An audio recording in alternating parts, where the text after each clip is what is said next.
Jajaran Satlantas Polres Badung mengamankan seorang wisatawan India membawa narkoba jenis kokain saat polisi menggelar razia kendaraan bermotor yang melanggar ketentuan lalu lintas.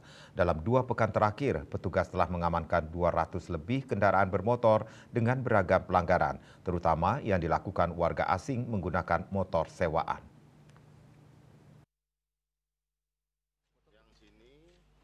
Dalam semalam, jajaran Satlantas Polres Badung mengamankan 130 lebih kendaraan bermotor yang kedapatan melanggar ketentuan lalu lintas. Mereka terjaring di 2 lokasi, yakni di Tiing Tutul Mengui dan Jalan Pantai Nelayan Desa Canggu Badung. Petugas menemukan beragam pelanggaran, di antaranya kendaraan tidak sesuai standar, tidak mengenakan helm, dan knalpot brong. Sebagian besar pelanggar adalah warga asing. Bahkan petugas mendapati seorang warga India membawa narkoba jenis kokain saat petugas menghentikannya. Kini warga asing tersebut tengah diperiksa intensif Satres Narkoba Polres Badung. Iya, 1 malam. Jadi kita ini sudah 2 periode, 2 minggu berturut-turut melakukan kegiatan hunting dan jumlahnya barang bukti mungkin ada 200 sekian.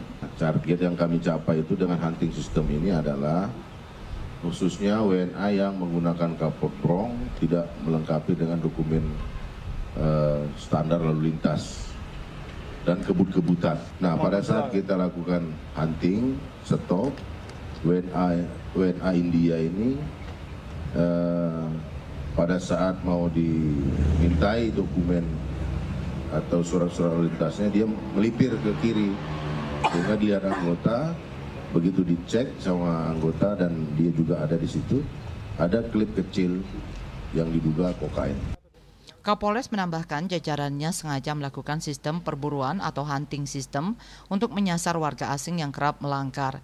Jajarannya juga telah melakukan pembinaan kepada pemilik persewaan kendaraan bermotor agar senantiasa mengingatkan penyewa untuk melengkapi diri dengan surat-surat mentaati peraturan berlalu lintas. Rai Swantara, Bali TV.